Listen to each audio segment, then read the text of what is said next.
प्यारे बच्चों, सुप्रभात। आज हम शुरू करेंगे वितान का अगला पार्ट। सुनने लगे मगर व्याख्या में जनार्दन शब्द जो सुनाई पड़ा तो उन्हें अपने जीजा जनार्दन जोशी की याद हो आई। यानी कि जब वो प्रवचन सुन रहे थे, धार्मिक व्याख्यान सुन रहे थे, तो उसके बीच में उन्होंने जनार्दन शब्द सुना। और जनार्दन शब्द का अर्थ होता है ईश्वर या भगवान विष्णु। इस शब्द को सुनकर के उन्हें अपने जीजा जनार्दन जोशी की याद आ गई। परसों ही कार्ड आया है कि उनकी तबीयत खराब है, उनका जो स्वास्थ्य है वो ठीक नहीं है। यशोधर बाबू सोचने लगे कि जीजाजी का हाल पूछने अहमदाबाद जाना ही होगा। ऐसा सोचते ही उन्हें यह भी ख्याल आया, ख्याल माने होता है ध्यान आना, विचार होना। उनके दिमाग में विचार आया कि यह प्रस्ताव उनकी पत्नी और बच्चों को पसंद नहीं आएगा। सारा संयुक्त परिवार बिखर गया है। यानी कि जो संयुक्त परिवार था जिसमें घर के जो है सदस्य इकट्ठे रहते थे, वो परिवार अब जो बिखर गया है। पत्नी और बच्चों की धारणा है कि इस बिखरे परिवार के प्रति यशोधर बाबू जी का एक तरफा लगाव आर्थिक दृष्टि से सर्वथा मूर्खतापूर्ण है।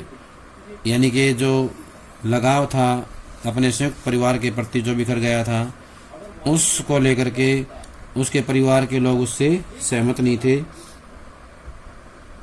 उसके प्रति जो है वो बड़े ही दुखी रहते थे, नाराज रहते थे, क्योंकि एक तरफा को बोलते हैं एक तरफ की आसक्ति है, एक तरफ का लगाव। गम होता है दुख। तो वो जो परिवार था यशोधर बाबू का, पत्नी और बच्चे, उनको ये अच्छा नहीं लगता था कि उनके पिता जो हैं उनके प्रति लगाव रखें। आर्थिक दृष्टि होता है धन की नज़र से, धन की नज़र से भी जो उनके लिए ये चीज़ जो है सर्वथा होता है पूरी तरह से मूर्खतापूर्ण थी। यशोधर जी खुशी गम में आता है, खुशियों में और दुख में। हर मौके पर रिश्तेदारों के यहाँ जाना जरूरी समझते हैं। वह चाहते हैं कि बच्चे भी पारिवारिकता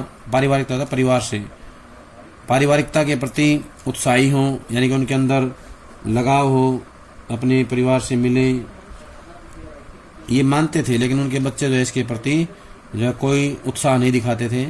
बच्चे क्रुद्ध ही होते थे हैं, यानी गुस्सा करते हैं उनके बच्चे। क्रुद्ध होना था गुस्सा करना। क्या होता क्रुद्ध होना? गुस्सा करना। अभी उस दिन हद हो गई। कमाऊ बेटे ने यह कह दिया कि आपको बुआ को भेजने के लिए पैसे मैं तो नहीं दूंगा। जब यशोधर बाबू ने अपने बेटे से पैसे मांगे तो उसके बेटे ने क्या किया? मना कर दिया था और कहा था कि बुआ को भेजने के लिए पैसे वो नहीं देगा। यशोधर बाबू को कहना पड़ा कि अभी तुम्हारे बब्बा की इतनी साख है कि 100 रुपये उधार ले सकें। यानी कि उनके पिता जो हैं यशोधर बाबू जो है अपने बच्चों को कहते हैं कि वो अगर पैसे नहीं देगा तो क्या हुआ, उनका जो है मेलजोल है समाज में। साख में था मेलजोल, लेन देन जो है उनका समाज में अच्छा है, और वो जो है उधारे 100 रुपये लेके भी बेच सकते हैं। यशोधर जी का नारा, हमारा तो सैप ही ऐसा देखा ठहरा, हमें तो यही परंपरा विरासत में मिली है। सैप होता साहब। क्या होता है सैप? साहब। हमारे साहब तो ऐसे ही हैं। और परंपरा होता है रिवाज, रीत। विरासत होता है हमें जो है कोई चीज़ मिलती है पैतृक संपत्ति के रूप में या किसी भी माध्यम से उत्तराधिकार के रूप में जो मिलती है उसको बोलते हैं विरासत। क्या बोलते हैं? उत्तराधिकार में जो मिलता है उसे बोलते हैं, उत्तराधिकार को बोलते हैं विरासत। इस नारे से उनकी पत्नी बहुत चिढ़ती है, यानी कि उनकी पत्नी को अच्छा नहीं लगता। पत्नी का कहना है और सही कहना है कि यशोधर जी का स्वयं का देखा हुआ कुछ नहीं है। माँ के मर जाने के बाद छोटी उम्र में वह गांव छोड़कर अपनी विधवा बुआ के पास अल्मोड़ा आ गए थे। बुआ का कोई ऐसा लंबा चौड़ा परिवार तो था नहीं जहां कि यशोधर बाबू जी कुछ देखते और परंपरा के रंग में रंगते। मैट्रिक पास करते ही वह दिल्ली आ गए और यहाँ रहे। कुंवारे कृष्णानंद जी के साथ कुंवारे की गृहस्थी में देखने को होता क्या है। पत्नी आग्रह पूर्वक कहती है कि कुछ नहीं, तुम अपने उन किसंदा के मुंह से सुनी सुनाई बातों को अपनी आंखों देखी यादें बना डालते हो।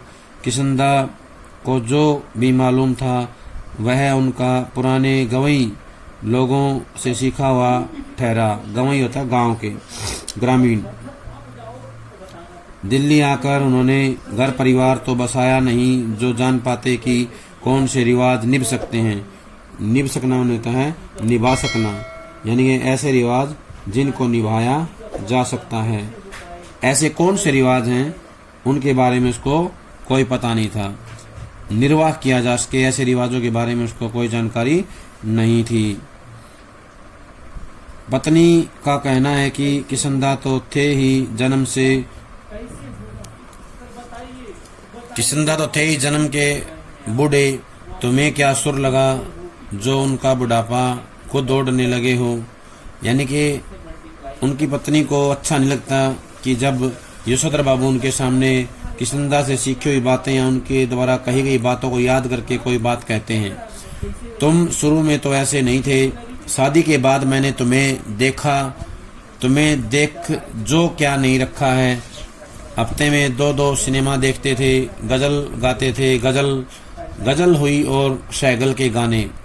कहने का से है कि उनकी पत्नी कहती है कि अब जो है तुम्हें बहुत परिवर्तन आ गया है, पहले वाले यशोधर बाबू अब तुम नहीं रहे हो। यशोधर बाबू स्वीकार करते हैं कि उनमें कुछ परिवर्तन हुआ है, लेकिन वह समझते हैं कि उम्र के साथ साथ बुजुर्गियत आना ठीक ही है। बुजुर्गियत होता है वृद्धावस्था, यानी कि बुढ़ापा। वृद्धावस्था का बड़प्पन आना जो है जरूरी है। बूढ़े का जो है अनुभव होता है, उनका जो असर होता है वो दिखना जो है जरूरी है। पत्नी से वह कहते हैं कि जिस तरह तुमने बुढ़िया काल यह बगैर बांह का ब्लाउज पहनना, यह रसोई से बाहर दाल भात खा लेना, यह ऊंची हील वाली सैंडल पहनना और ऐसे ही 50 काम अपनी बेटी की सलाह पर शुरू कर दिए हैं, मुझे तो वे समहाउ इम्प्रॉपर ही मालूम होते हैं। इसमें किसंदा बताते हैं कि नहीं, यशोधर बाबू बताते हैं कि जो उनकी पत्नी है अपनी बेटी की सलाह पर बहुत सारे ऐसे काम करती है जो उसने पहले कभी नहीं किए थे। बुढ़िया काल होता है वृद्धावस्था। क्या होता है बुढ़िया काल? वृद्धावस्था में उसकी पत्नी क्या करती है, बिना बांह का जो है ब्लाउज पहनती है, रसोई घर से बाहर जा करके दाल भात यानी कि दाल चावल खा लेती है, यानी बाहर का खाना खाती है, और ऊंची हिल वाली सैंडल पहनती है। इस प्रकार के बहुत सारे ऐसे काम हैं जो मॉडर्न बच्चे करते हैं, आधुनिक बच्चे करते हैं। वो सारे काम जो है यशोधर बाबू की पत्नी करने लगी है, और वो सब यशोधर बाबू क्या होते हैं, अनुचित लगते हैं, सही नहीं लगते हैं। एनीवे मैं तुम्हें ऐसा करने से रोक नहीं रहा, यानी कि फिर भी, एनीवे क्या होता है फिर भी। इतना होने के बावजूद भी जो यशोधर बाबू अपनी पत्नी को रोकते नहीं है। देयरफॉर तुम लोगों को भी मेरे जीने के ढंग पर कोई ऐतराज नहीं होना चाहिए। ऐतराज होता है नाराजगी नहीं होनी चाहिए। देयरफॉर मानते हैं इस पर। इतना तुम करती हो, उसके बावजूद भी जो है या किसी भी तरह से उनको ऐतराज नहीं था, तो उनको भी जो है यशोधर बाबू के जीवन जीने के तरीके पर कोई ऐतराज नहीं होना चाहिए। यशोधर बाबू को धार्मिक प्रवचन सुनते हुए भी अपना पारिवारिक चिंतन में ध्यान डूबा रहना अच्छा नहीं लगा।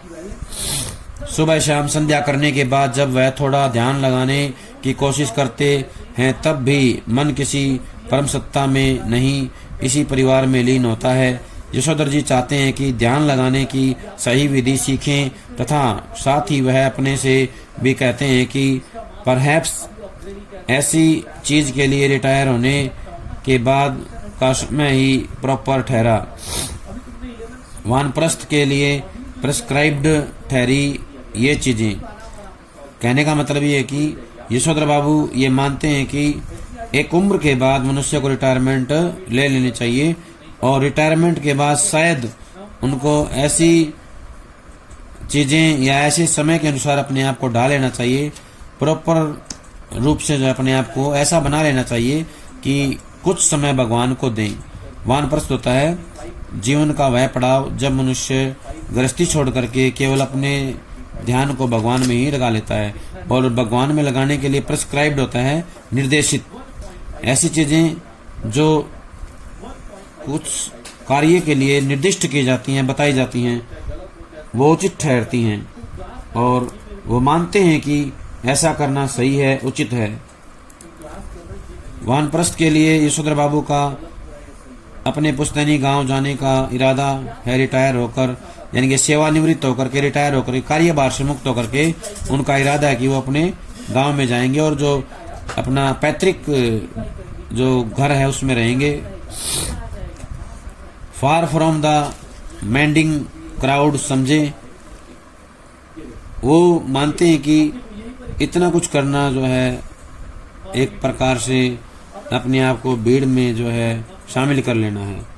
वो अपने परिवार से, अपने जो सदस्य हैं उनसे थोड़ा खुश नहीं है और अपने आप को वो जो है थोड़ा अलग रखना चाहते हैं।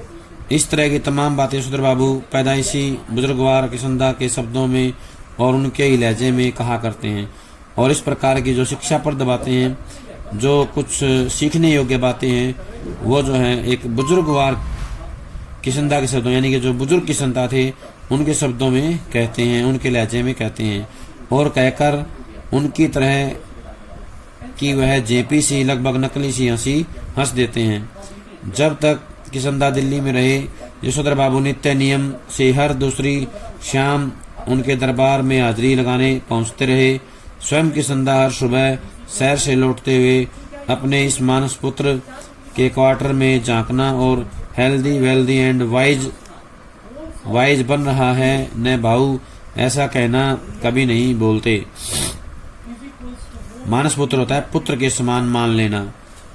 Healthy wealthy and wise, healthy होता है स्वस्थ, वेल्दी माने होता है धन, एंड वाइज माने बुद्धि। जो ये हमारी बुद्धि को बढ़ाने वाला, स्वास्थ्य को बढ़ाने वाला जो ये तरीका है वो है सुबह जल्दी उठो और शाम को जल्दी सो जाओ। बाहु होता है बच्चा, क्या उनका जो बच्चा है ऐसा कर रहा है या नहीं कर रहा है, ये ऐसा कहना कभी नहीं बोलते थे। जब यशोधर बाबू दिल्ली आए थे तब उनकी सुबह थोड़ी देर से उठने की आदत थी। किशनदा ने उन्हें रोज सुबह झकझोर कर उठाना और साथ शहर में ले जाना शुरू किया और यह मंत्र दिया, early to bed and early to rise makes a man healthy and wise. उन्होंने बताया कि जल्दी सो जाना और जल्दी उठना मनुष्य को क्या बनाता है, स्वस्थ बनाता है और बुद्धिमान बनाता है। क्या बनाता है, स्वस्थ और बुद्धिमान बनाता है। इसलिए हमें जल्दी उठना चाहिए। जब यशोधर बाबू अलग क्वार्टर में रहने लगे और अपनी गृहस्थी में डूब गए तब भी किशनदा ने यह देखते रहना जरूरी समझा कि भाऊ यानी बच्चा सवेरे जल्दी उठता है कि नहीं। यशोधर बाबू को यह अच्छा लगता था कि कोई उन्हें भाऊ कहता है। हर सवेरे वह किशनदा से अनुरोध करते कि चाय पीकर जाएं। किशनदा कभी कभी इस अनुरोध की रक्षा कर देते। यशोधर बाबू ने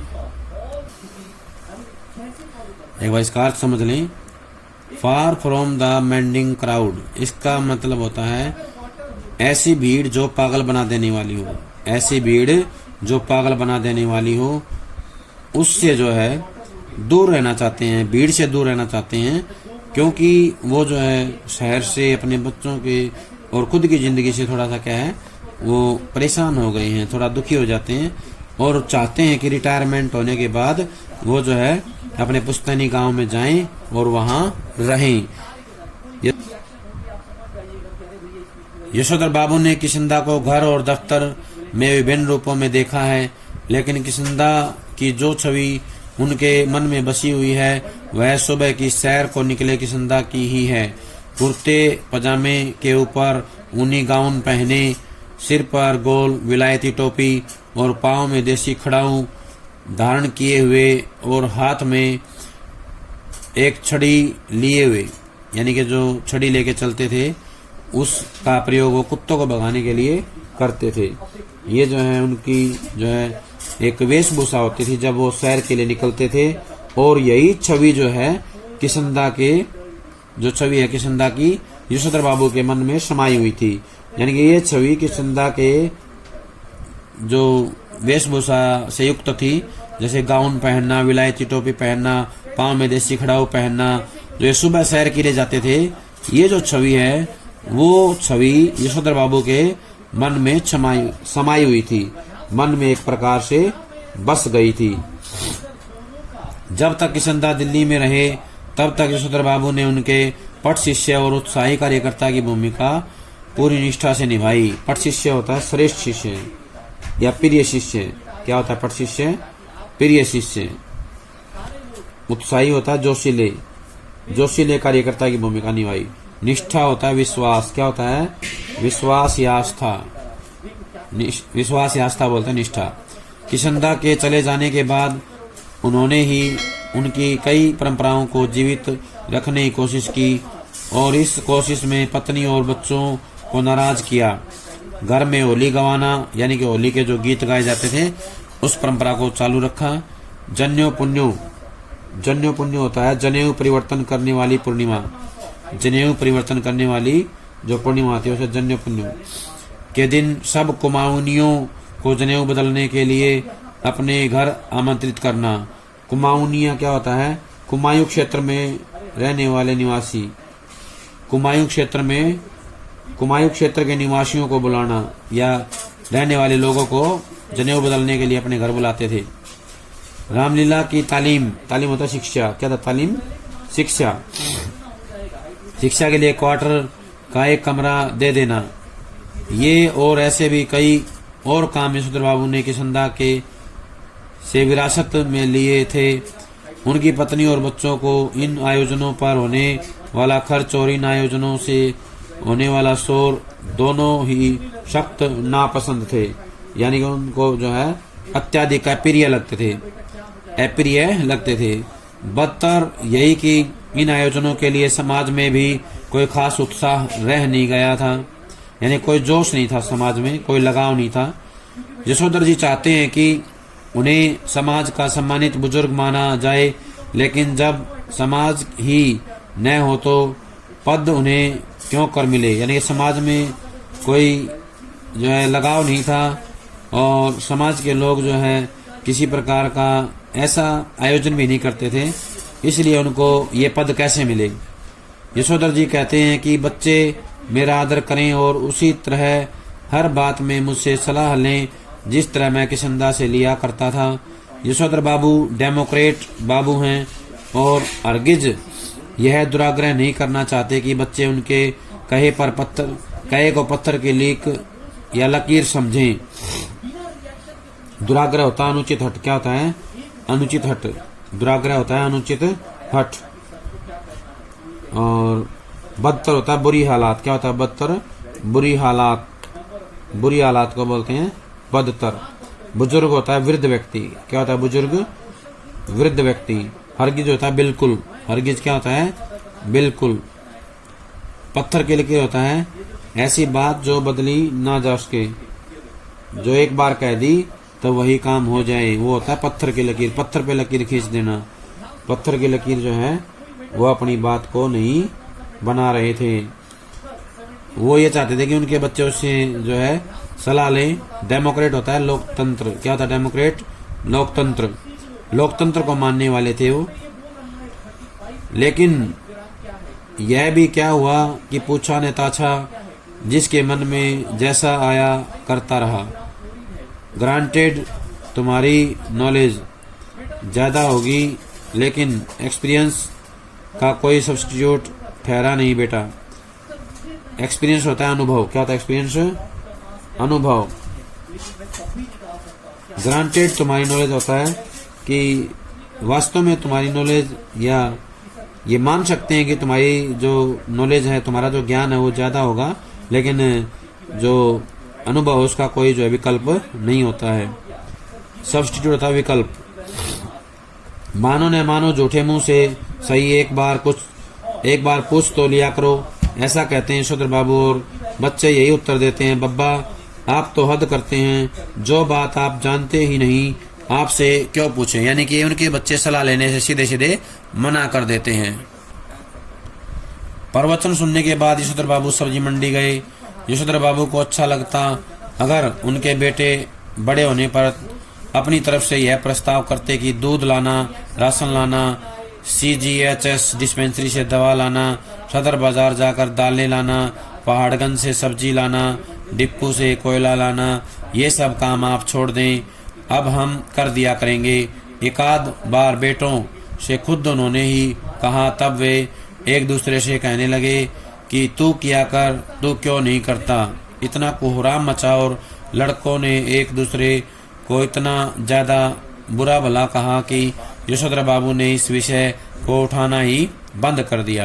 कहने का आशय है कि जो घरेलू काम है वो सारे यशोधर बाबू खुद करते थे।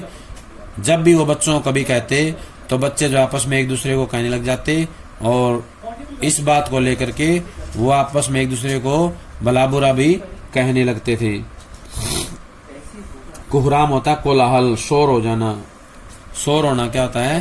कोहराम होता है।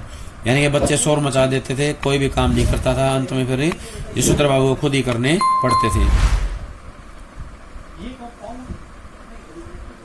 जब से बेटा विज्ञापन कंपनी में बड़ी नौकरी पा गया है तब से बच्चों का इस प्रसंग में एक ही वक्तव्य है, यानी कि एक ही बात कहते हैं, पब्बा हमारी समझ में नहीं आता कि इन कामों के लिए आप एक नौकर क्यों नहीं रख लेते, ईजा को भी आराम हो जाएगा। ईजा क्या है?